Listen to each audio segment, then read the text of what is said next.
Hi, everyone. This is Todd LaTorre from Queensryche, and you're listening to KFMP, Misery Point Radio.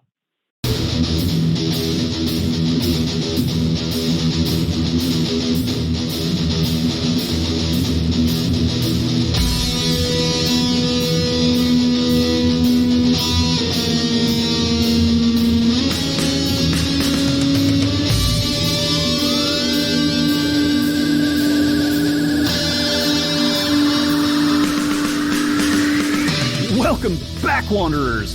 Thanks for joining me again on Misery Point Radio. We are, of course, your home for all things epic, your one-stop shop in the wasteland of internet radio. And once again, I am honored that you would forsake all of your earthly responsibilities and cease being a productive member of society just to hang out with little old me. But today, my virtual and socially distant friends, you'll be glad you did, because I got a little something for you to brighten your day and help you power through the litany of PowerPoints, Zoom calls, and webinars. Trust me, no one feels your pain there more than I do. Today's guest sang for the mighty Crimson Glory from 2010 to 2013 and has been since singing in a little indie project called Queensryche. I don't know, maybe you heard of him. And on Friday, February 5th, he's going to unleash his beastly new solo album upon the world, and you, the slobbering masses, will get to satisfy your Jones for piles of epic classic-style metal. And I'm talking about the musical powerhouse that is, of course, Mr. Todd LaTorre. I had a chance to catch up with Todd the day before the release to talk about this new solo album titled Rejoice in the Suffering. And let me tell you, I'm not exaggerating when I say it is heavy as balls. Heavy balls. Todd was awesome enough to indulge me in the details of the album's concept and recording, his partnership with longtime collaborator Craig Blackwell, his relationship with legendary producer Zeus, thoughts behind releasing an album during a pandemic, and of course, other random awesomeness. Todd is a super chill dude, down to earth, uber talented. He's a killer singer, a killer drummer, a killer songwriter, and the fact that he and Craig tackled almost all of the tracking and all of the instruments themselves, with a little help from a couple of friends, of course, is beyond amazing, and I'm excited to share this with you. So, hang up on that conference call, power up that cassette deck, and prepare yourself for a dose of new metal awesomeness. Check it out. Hey, Todd, welcome to the show. Hey, how are you? I'm awesome, thank you. How about yourself? Oh, not too bad. Just getting a late start here and making a coffee. So if you hear me stirring and stuff, I'm making a coffee. Well, you know, I'm over here in Seattle, so the sun just came up, and I am drinking epic amounts of coffee. So yeah, we're in the same club. You're so full of shit. The sun never comes up there. No, I know. I caught myself as soon as I said that. It's a nice, warm, balmy 47 degrees with clouds and mist, and that's about as good as it gets for this time of year. Yeah, you know what? Michael came down. I'm going to put you on speaker for a second. Yeah, you're good, bro. Michael Wilton came down recently, and when he came down, hold on, was that 3 scoops? 4, good enough. So anyway, he came down. I was like, yeah, come down. It's going to be nice here in Florida, blah, blah, blah. Dude, the week that he comes down, it's like cold for us, and it's like rainy and not, it's not the Florida weather that you want your company to come to, right? Sure. It was like, this feels just like Seattle. And I was like, yeah, I don't know why this never happened. You know? So yeah, I feel for you, because every time I go to Seattle, you know, it's like London. It's always kind of gray, and you know, I like the sunshine. Yeah. I assume that's why we couldn't talk you into hanging out here longer in Seattle, as opposed to going back to your nice, miserable 70-degree weather. Yeah, I do like Seattle though. I do. I haven't been there in a little while. You know, it's been a while. Yeah. Because of the whole shutdown. But normally I'm there a few times a year, and it's you know, it's fun to go visit and hang out, and yeah. But anyway, yeah. As my dad would say, enough about me. Let's talk about you. What do you think about me? Enough about me. Let's talk about me some more. So, yeah. Well, I guess talking about you then, well, thank you for joining me today on Misery Point Radio. I appreciate you taking the time. I know you got a bunch of stuff you're going to be doing today, so appreciate you doing that. I appreciate your time. Woo! Yeah, thank you. So, here we go. Tomorrow, the big day, the 5th, new album, Rejoice in the Suffering. You and your partner, Craig, have been tossing this idea around for a while, and now it's finally here. Are you guys ready for it? Yeah, it's since you're doing interviews a lot and you're getting advanced copies of things, you can understand that it's not our secret anymore. Once you've heard something and you've thought about it and you're going to do an interview on it or a review or whatever, and that the masses haven't heard this yet. It's like a fun thing. It's kind of like a bittersweet thing when everybody gets to hear it. There's something kind of nice about the mystery and people not really knowing what it sounds like, but then you're super excited for everybody to hear it for the first time, So yeah, the reviews are awesome. Everybody seems to really dig it. So I have zero complaints, man. I'm really proud of the work we did on this. Yeah, I'm kind of an audio snob, I guess you could say. I really pay attention to the way that things sound. And the first thing that jumps out to me about this album is really, it sounds very clean. And I don't know if it's because there's a tons of headroom in the mix or whatever the case may be. I know that you have worked with Zeus quite a bit. And of course, he's the man, the myth, the legend. But the guitars, I'm a guitar guy, and I just love that guitar tone. And, aside from all the other bits and pieces, the first thing that jumped out to me was wow, everything stands in the mix clear. So well. It's just such an epic, but it's still kind of the guitars, for instance, still sound raw. I mean, it's got that crazy dichotomy of a large amount of polish, but still sounding very in your face. It's a heavy fucking album. I know you've heard that several times at this point, but that is the reality of it. It's you know what? We used the Kemper on that, and it was the Boogie Mark IV. Oh man. And we've got three. I think we have 3 different tunings on the record. So you have some stuff that's just all in D, and then you have D drop C, and then you have, so there's 3 different tunings I know. And dialing in that guitar tone with Zeus was paramount. It was we would listen and I'd say, Craig, what do you think of that? He's like, it's really close, but I'd really like, can we, and so, we would do a lot of conference calls with Zeus, and he'd say, okay, all the songs, we're going to use this one as a test. And I think we used Vanguards of the Don Wall as I'm going to dial this one in. If you're a thumbs up, everything in that tuning is going to be EQ'd. It's super clean. Like you said, it's heavy and crunchy and bitey, but it's not in a bad way. It doesn't get flubby way. Right. And here's the other thing. There's only, I think, just 2 rhythms. There's not a ton of guitar layers. So the riff, you can really hear the articulation of the riffs. And that was something that I really wanted to shine on this, is I wanted to introduce Craig, properly, with, where he can really hear all of his playing. And yeah, we're pretty stoked about it. Yeah. But I'm glad that you like that. I mean, Zeus I knew he was going to do a killer job, and man, he just knocked it out. Home run. He knocked it out in the park on the mix. It holds up to anything. He's been a pretty busy dude. I've talked to a lot of people over the last couple of months that have done some work with him. Heathen, for instance. I was talking to Craig, and yep. You mentioned the Mark IV, and of course, that's just kind of that sound is just so iconic. It kind of brings me back to those. I'm lost in the '90s, bro. That's my thing. I just can't. I can't shake it. It's so. Well, yeah. So getting into then, I guess the meat and potatoes. this album is heavy, it is awesome. I also wanted to ask you about, there's been this thing with musicians that, with the pandemic and everything, there's two kind of trains of thought. Number one is I'm hesitant to release material right now because in order to sell the material, I need to tour. And then there's also I want to hold off on the material because if the tours come back, then I need something to sell at the tour. You went completely just like balls to the wall and said, not only am I going to release physical product right now, I'm going to do some pretty epic physical bundles, the vinyl bundle, the deluxe CD bundle, all this cool stuff. So you guys put together some pretty awesome packages. Thank you. Yeah. There's even a cassette. Yeah. which is super rad because,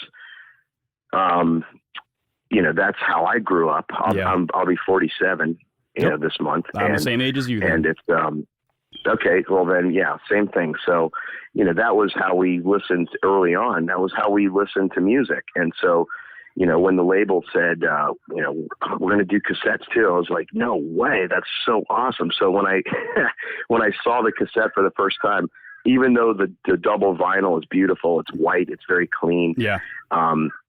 The cassette was just like, I don't know, I was so excited when I saw a cassette. I thought that was so cool.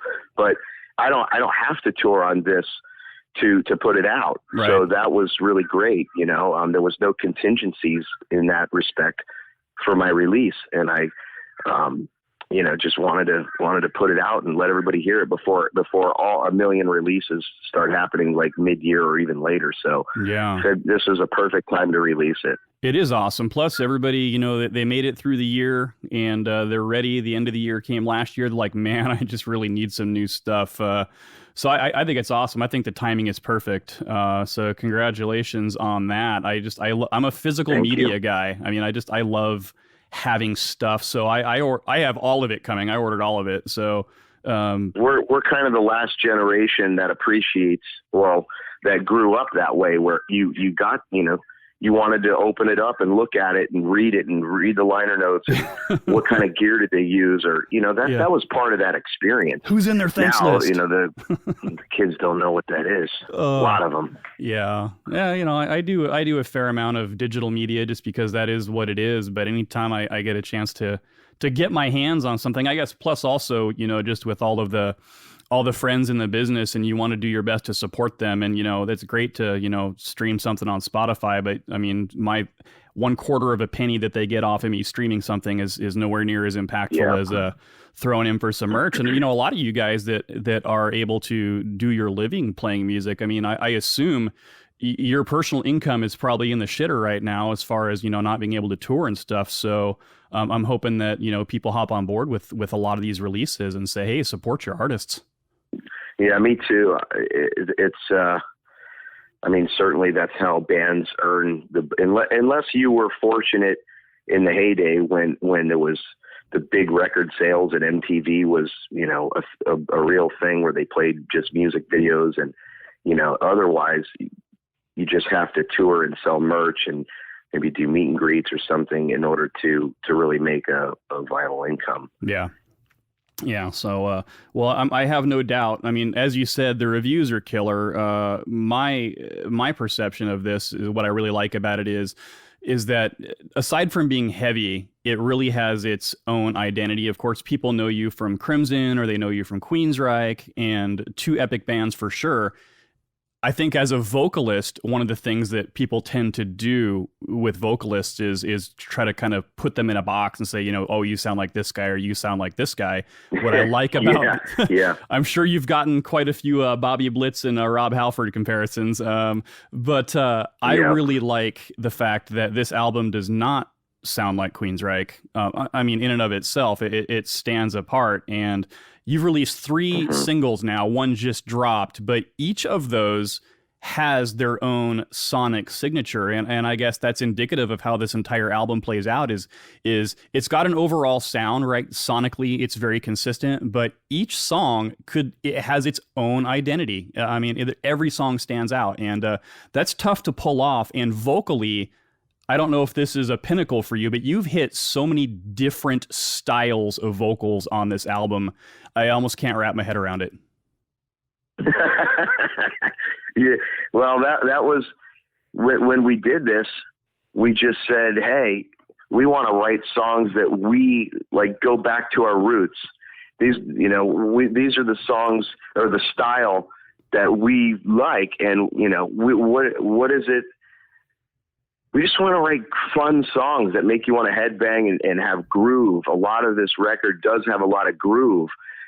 And there have been the comparisons to Fight and whatnot. But Fight, that first Fight record, was an awesome record. And I always loved the groove that record had. Same with a lot of the Pantera stuff.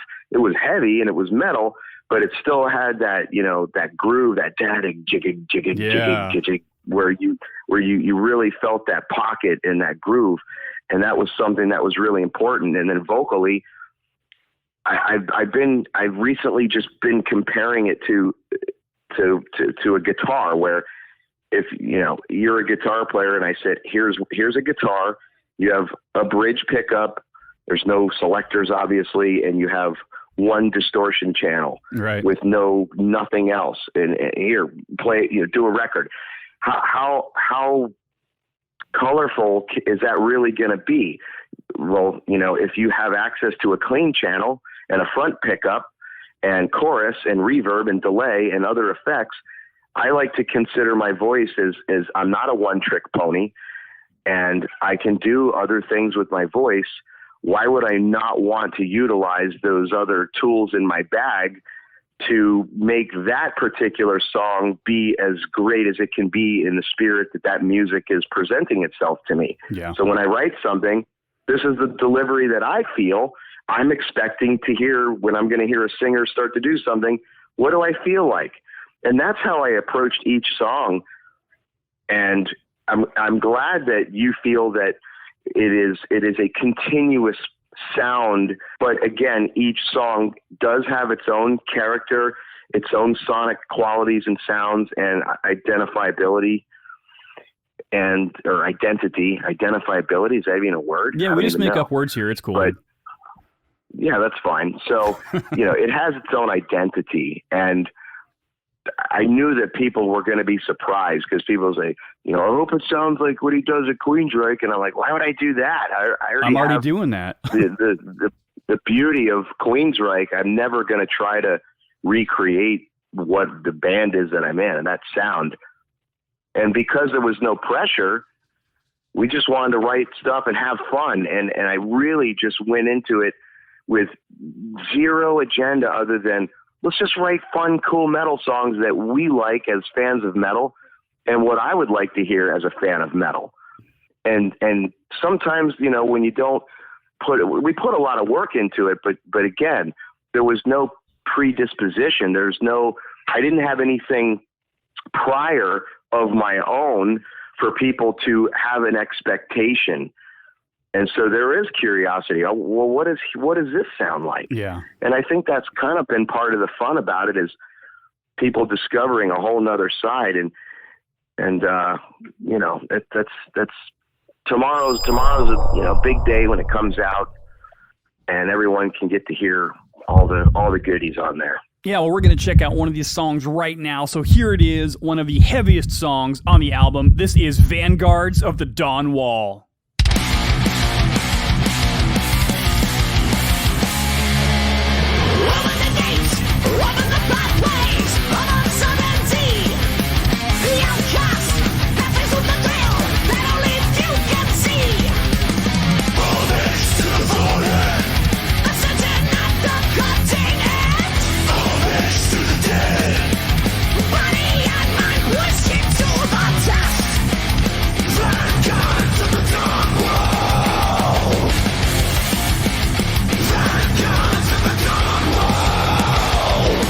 Repossess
speaking of having flexibility on your sound, obviously you took a fair amount of time. A lot happened before the pandemic hit. This had already kind of been in the process. But so you partnered up with Rat Pack, and I'm curious that as opposed to, say, Century Media, I assume there was kind of a little bit less direction given on the part of the label as to what you should sound like. Well, one of the important things, number one, I wanted to keep everything that I do with Queensryche separate from my deal, number one. Right. Just in case something got weird, or I don't know, there might have been an issue where there's some tension. I don't want any spillover to negatively affect what Queensryche has, whether it's with the merch company or the record label or any of that stuff. I really wanted to do this on my own, aside from the great companies that we are affiliated with Queensryche. So it's certainly no disrespect to them. Right. It was purely out of respect for Queensryche that I not meddle in those same waters. But I'm friends with the owner of the label, Rat Pack, Joe. He's a great guy, and he puts his heart and soul into each release. They do a great packaging. And like you said, cutting through the chase is, I didn't have a million departments to deal with this guy about that. He just said, do your thing. I would send him, as we were doing things, some demos. He's like, man, that's kick ass. Yeah, keep them coming, man. Keep them coming. I have total faith in what you guys are doing. So there was never like, well, I think you should do this, or I think you should do that. It was like, I don't want anyone controlling my creativity and what I'm doing. Otherwise, I'm just not going to work with you, no matter who it is. I'll put it out on my own if that's going to be the case. But with Rat Pack, that was not the case.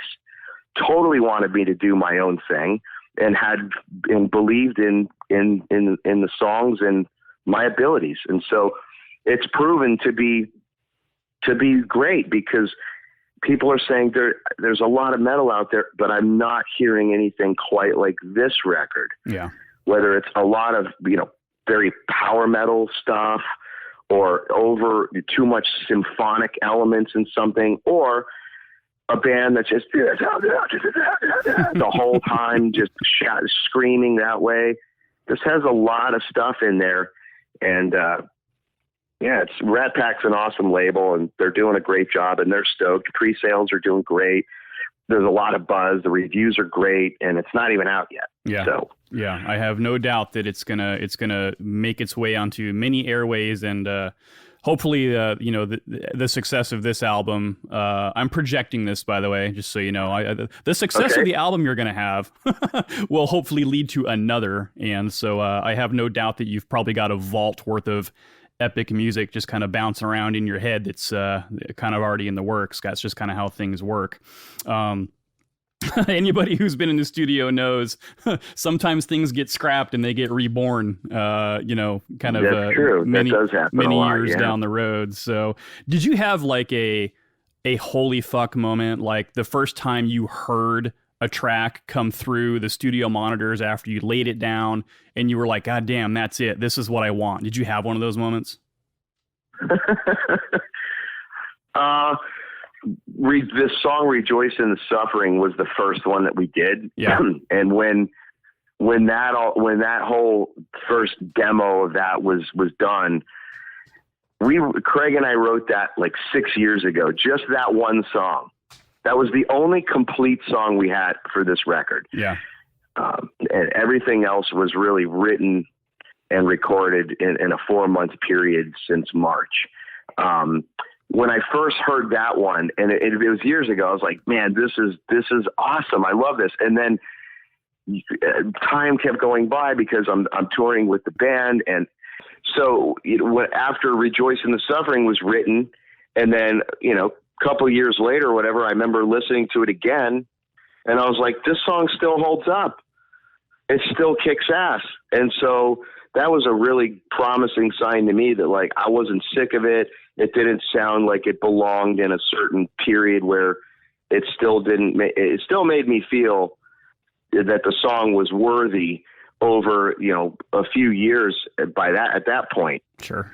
So there are some key moments where I've heard, especially when Zeus sent back, some real mixes, and I was like, wow, okay, this sounds awesome. The modern production, everything sounds great. It's hard to pinpoint a holy fuck moment that you're referencing, but just there were some key moments where I heard that and I had that experience and thought, oh, I can't wait for people to hear this with this mix and master. I think it's really going to blow people away. Yeah, that's amazing. And, it's been put out there, of course, that particular song with Rejoice, and then of course the closer with Apology is kind of a personal meaning for you. I mean, was this a therapeutic once this album got recorded and it was done and you've got all those emotions and feelings out? Did it kind of give you a catharsis at the end of it? Yes, because, it was just, as I've said before, this is kind of my therapy regarding, some of those topics that are on the album. And, it was so good to like put a done stamp on it. It was like, okay, that's cemented forever. I got to do it the way I wanted to do it. And it did feel very, very good, that completion. And, like I could take a breath of fresh air when that was all done. Yeah. Awesome. Well, I think everything sounds fantastic. I'm excited for you. I'm excited for the launch of this. I hope that when things get back to whatever the hell we decide is called normal, that maybe we can see you do some touring and head back over to the Seattle side of things. I would definitely look forward to seeing that in person. I've seen several Queensryche shows. My favorite one was one you guys did, a very small show at the Suquamish casino here, which was epic because I watched you take people's cell phones and bring them up on stage and take pictures and hand them back to people, and I just thought that was really cool, and it's just something that you just don't get a lot of. I think that you have a very crowd-friendly personality with the way you interact with people, and I think that people need that right now. They really want to know that the bands that they support are also fans of them. I just think that's cool. That's kind of how you come across to me. Well, thank you. And that's how I feel. Yeah, I'm a fan too of music and that whole experience. And I'm just on the other side of the barricade now, but I feel the same enthusiasm. I understand their enthusiasm and that whole experience. And when I grab somebody's phone, I know that I'm going to give them a shot and a video in their camera that from an access point that they're just never going to get. And it's just my way of going, yeah, come on up here without bringing them up. Like, give me your phone and I'll go around the stage and get the guys and show you in the crowd that it's your phone and everyone's, woo, yeah. And then I give it back and people like that. And I would love it if somebody did that to me. Yeah. So I like to try to reciprocate and have that kind of fun dynamic with the people that are there. Well, what I would like to see out of you someday, no obligation, of course, but, let's just put this in the back of your mind subliminally. I want to see you go full on Exciter and play drums and sing some of those fucking high notes all at the same time and get through, I don't know, 2 or 3 songs and just watch that dynamic happen. That would be a bucket list visual right there. Well, maybe one day I'll do that. I can play drums and sing at the same time. Some stuff would be really hard to do that way, but it depends on the drumming, not so much the singing. But I'm sure I could play. I could play some of the stuff, like Vexed or something. I could play that and sing that at the same time. It's got to be Vanguard, dude. It's got to be Vanguard. Yeah, that'd be a tough one to sing and play at the same time. I don't know. I'll give it a try. You can do it. Hey, one more question. I know you got some places you got to be here, but I just wanted to ask this because you are a vocalist and a drummer. There's always this thing in bands, and I've seen it a million times, where a band member who is not the drummer says to the drummer and tries to pantomime a beat or a fill that they want the drummer to do. So they'll be like, hey, on the guitar part where it goes to junk, can you do the do? Do you do that? Have you been involved in that? I do that, but I'm masterful at the drum fills and the guitar. You know, so if you're going right, that would be guitar part. Yeah. You know, we do all the fills. Hey, so I talk the drum language. All right. And I'll say, hey, where this does this, Dewey. Oh. And they understand the language. And any other drummer in the world looks at you like they're gonna shoot fucking nails through your eyeballs. So I think that's amazing. Well, you speak drum ease and vocal ease. Clearly, you have a mastery of the language that the rest of us, do not have. So that is awesome. And it works. It actually works. And I think Zeus was calling it. He's like, dude, I got a term for that now. And I think it was called, oh crap. What did he say that it was? You know what? I'll have to message you what he said that it was. It was notation, like voice. I can't remember what he called it, but he called it something like that, where it's true. I would call Craig and say, hey, do this, and I would speak the guitar riff, and he just plays he knows exactly what I'm saying, whether it's palm muted and open, if it's picking versus alternate, downstrokes versus alternate picking, all those little nuances I mimic with my mouth. So it's like replicating what the speaker would sound like. And, I don't know. It makes communicating easy because I don't read or write music. Yeah. Well, I see a B-side to an album someday, which is just people speaking into the microphone trying to describe drum and guitar sounds. And I think people would get that would be fun. That would be a fun. You know what? That would probably be something that got the most views of anything I did. Yeah. Was, here's a thing. Give me your best vocal interpretation of this drum beat. Yeah. Okay, that's the part from Heresy from Pantera. Give me the, I think it would be fun. It's like almost like a beatbox. Yeah. Yeah, make it happen, dude. I'll throw in a pre-order. Yeah, I'll sign up for your Patreon if that's going to be the bonus content. That's good stuff. Yeah. Man. Well, hey Todd, thank you for hanging out today on the show. Yeah, this man. has been cool. It's fun to talk with you. I hope at some point we can reconnect again, and when we have a little bit more time, and we can dig really deep into the inner workings of the machine that is Todd LaTorre. So you guys heard it here. Check it out tomorrow. Rejoice in the suffering. You can still pre-order it, or you can just order it tomorrow. Buy all of it. I promise you won't be sorry. Todd, thank you so much, brother. This has been awesome. Yeah, thank you kindly. I really appreciate your time and interest. It means a lot. Well, there you have it, straight from the man himself. Thanks again to Todd LaTorre for coming on the show. Thanks to Kevin Kiramonte for hooking it up. And thanks, of course, to all of you for always following me into the wasteland and supporting the cause. Don't forget, you can follow Misery Point Radio on all the social media propaganda sites and subscribe on your favorite streaming platform, which now includes Pandora and Amazon Music. So we're going to close this out with one more song off of Rejoice in the Suffering. This one's called Crossroads to Insanity. Stuck inside these four walls,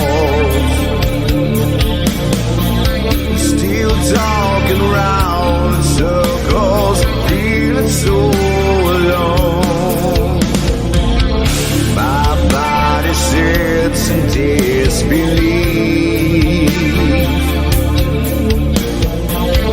doped up and comatose. I can't get no relief, nowhere left to go. These same walls say so, the crossroads to insanity.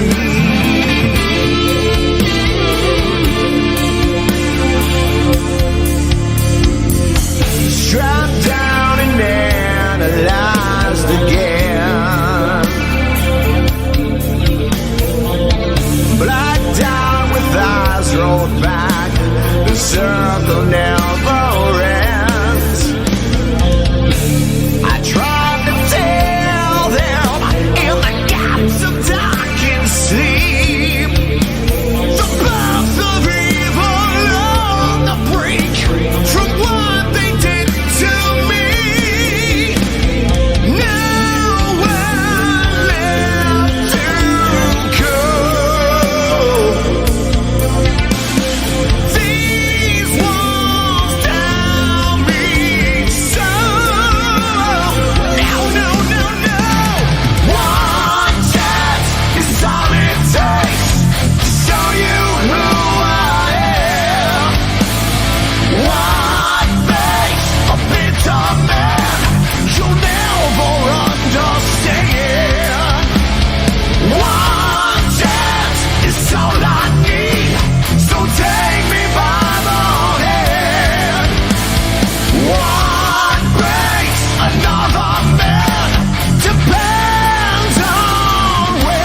can't kill what's all that it is.